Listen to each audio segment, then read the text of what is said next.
Hacía 40 años que Rux trabajaba duramente. Vivía con su padre, el cual tenía un poco de dinero y ahorraba ferozmente lo que ganaba su hijo. 40 años. Y el viejo no quería morirse. Una noche Rux conoció a una hermosa rubia que podía ser suya por 3 chelines. Rux estranguló a su padre y se convirtió en el amante de la hermosa rubia. Al cabo de un mes le quedaban 8 peniques. Entonces conoció las noches frías de Whitechapel y el húmedo abrazo de la niebla. El cadáver del viejo estaba oculto debajo de las tablas del piso del dormitorio de la casa paterna, y Rux, que no tenía bastante ciencia para burlarse de las supersticiones, no se atrevía a entrar en la casa. Una noche que el frío era más intenso, la niebla más húmeda, entró. La pequeña vivienda estaba tranquila y caliente. Rux se encontró bien en ella y, como antaño, trabajó duro. Ya no tenía miedo porque ahora bebía whisky, y el whisky le infundía mucho valor. Una noche fue despertado por un extraño ruido, el de un dedo repiqueteando en la madera. No llamaban a la puerta de la calle, no llamaban a la puerta del dormitorio. Rux escuchó atentamente, el ruido resonaba debajo de las tablas del piso. Rux quedó convencido de que el muerto golpeaba desesperadamente las tablas. En una botella había whisky. Rux bebió un par de tragos y el ruido cesó.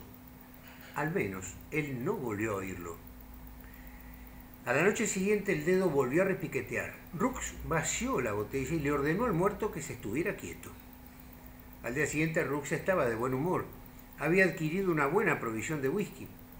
Cuando el ruido póstumo turbó el silencio, Rux invitó al muerto a beber con él.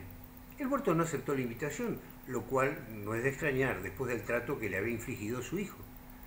Después, Rux dejó de pensar en el muerto. Sus ideas gravitaban pesadamente entre la botella y el vaso. Una noche oscura como boca de lobo, una intensa tormenta lo despertó. La pequeña vivienda temblaba como una mendiga bajo un porche y en la calle los toldos se rompían contra el suelo con un ruido de huesos secos. Rux notó que el cuerpo le pesaba extraordinariamente y al intentar moverse se dio cuenta de que no podía hacerlo. El whisky había paralizado sus nervios.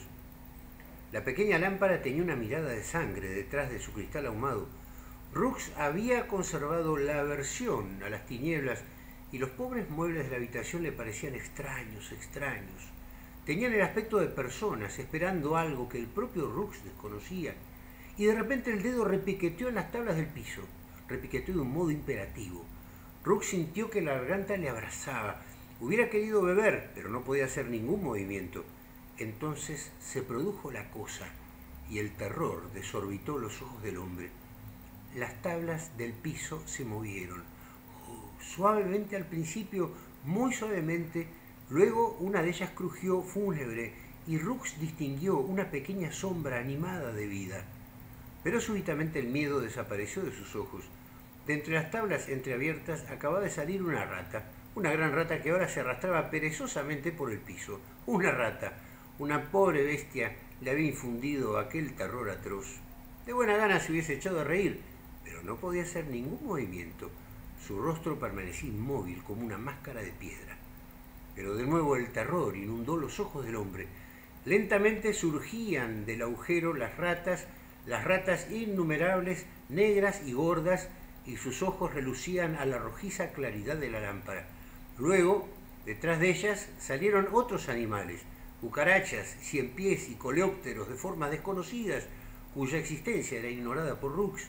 Inundaron la habitación como un agua fangosa, con un silencioso crujir de patas, de pinzas, de mandíbulas y de élitros.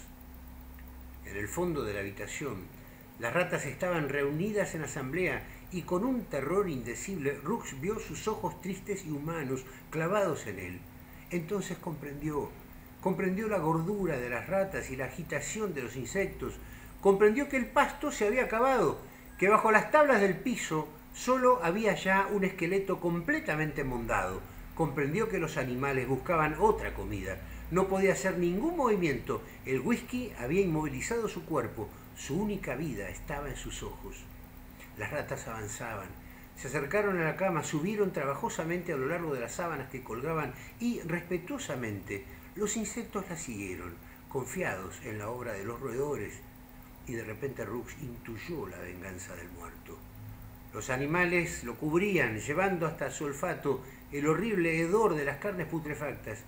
Aquellos monstruos diminutos habían devorado al muerto, se habían comido su corazón y su sangre, y con cada partícula de su cadáver habían comido su odio por haber sido asesinado, su odio por haber sido desposeído de su dinero bien amado.